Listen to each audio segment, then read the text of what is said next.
So there's a video I was talking about the beginning, the beginning of the garden.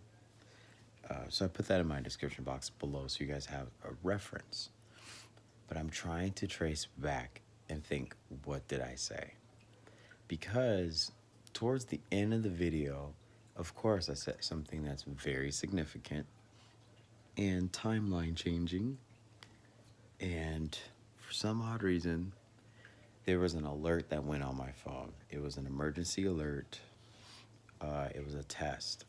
And it was only specifically for the area that I was driving at, which is weird. And after that text alert hit my phone, you see me staring at it, reading what was going on, but there was no sound on my phone after that video. So the question is, what did I say? I've also been realizing there's been a lot of funny business with my phone. I really do not care. I don't fall into fear. I just can't fear anymore. Thanks to the environment that we live in, you know, are we really safe here in America? Is it really the place that we want it to be? Is it really the place that we thought it was as children? No.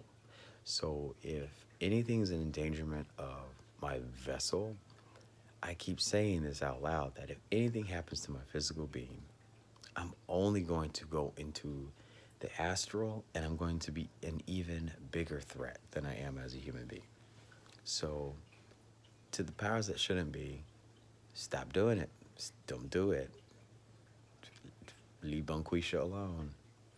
But recently, my SIM card has been hijacked. Sometimes my service is on. Sometimes my server is off. I really don't care anymore. The surveillance it's atrocious and annoying, and I'm going to keep talking about it. Because I think people feel like, oh, well, whoever they are. You think invasion of privacy is constitutional. You think accusing someone of any type of domestic threat is doing your job. But the parts you're not looking at are the positivity that an individual is trying to instill in his community. See, those things are not acknowledged. They only focus on the potential of something dark and creepy, and they want to spew out everyone's secrets. And that's not the game that we play. We don't spy on you guys, so therefore you shouldn't be spying on us. So to the SIM card demon that wants to keep saying that my phone is not in service, my SIM card's invalid, my guides are coming out for you right now. So anyways, so I want to get into what I was saying at the tail end of my last video. I was talking about how the Anunnaki came and took Adam and Eve and tried to, well, I guess groom them to be Isis and Osiris. This was the beginning of dualism. That was the whole premise of my video, my last video. I guess it's theory and it's channel message.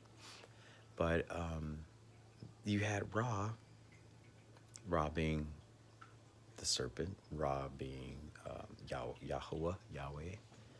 I think because he was brothers to Osiris. You can also think that he was brothers to Adam. Who knows? He was cut into 13 pieces. 13 means power, 13 means king, 13 means dominance. A lot of these celebrities and people use number 13 as their marker. The gang, MS-13, they use 13 as well. So I was saying how in heaven above, it was masculine, on earth was feminine. And so I think I was coming to a conclusion that when Osiris is taken into pieces, Isis put him back together. And there was one part that was missing. It was his ding-dong. So his ding-dong was missing. It was, I couldn't find it. And Isis searched up and down all around to look for it. But it was, I guess it was thrown at the bottom of some river. I forget that part. There was a story here in America back in the 90s where a guy had his ding dong removed. So I was just trying to put two and two together. I'm trying to figure out what I said, and I cannot remember. It's a helicopter flying over my... Anyways, I guess what I wanted to say and talk about was how it was the end of dualism, but for some odd reason, a Messiah had to come to change it up, to tell everybody get back to self and unity, because all this bridal groom, bridal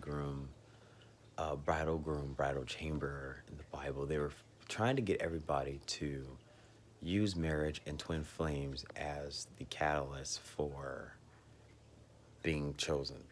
But it's really about who does the work, who is doing the work. It's not about finding your twin and having your dreams come true out there. You can't, third density is going to collapse. So everything here is, it will be irrelevant once the event happens, the show happens. Like, none of this would be relevant. So why would you want to search for your twin flame? And there's no research that even says you need to have them. Anyways, I think that's what I was trying to say, was that entertainers and all those people that use the Eye of Horus as a shield of protection. Why? Because it's integration. It's becoming whole again, rebirth, reincarnated, redevelopment. But without the ding dong, he doesn't have gender. That's not what I said, though. But it's okay, it'll come back. And once it comes back, I'll upload the video here. I did want to share with everybody, I'm reading the book of Enoch, and it talked about the two monsters in chapter 60 of the, oh geez, I can't remember. I think it's of the second 60th verse of the second chapter. But it was talking about Leviathan and, what's the other one? Behemoth? I think those were the two. And as I was reading it, I was being triggered. I was like, oh, those two, you'll see one transpire over the other. So you want to think that that was the election 2 years ago. Election 2 years ago, because that was Hillary, who was the feminine-ish, or it could have been Trump's inner self that is the feminine, and Hillary's inner self is masculine. However it goes, it did talk about there was a masculine feminine of the evil side or the dark side, and that the female was going to lose, basically. And it's fascinating that I was able to connect those dots and make that synchronicity. It also talked about the 5 mountains. I said this in my last video, 5 mountains and the different metals. And I was like, oh, chemtrails. So anyways, I'm getting sleepy. I'm gonna go take a nap, and I should have a video later today, because the powers that should be are basically giving me a lot of downloads. So, all right, everybody, I'll talk to you later. Bye.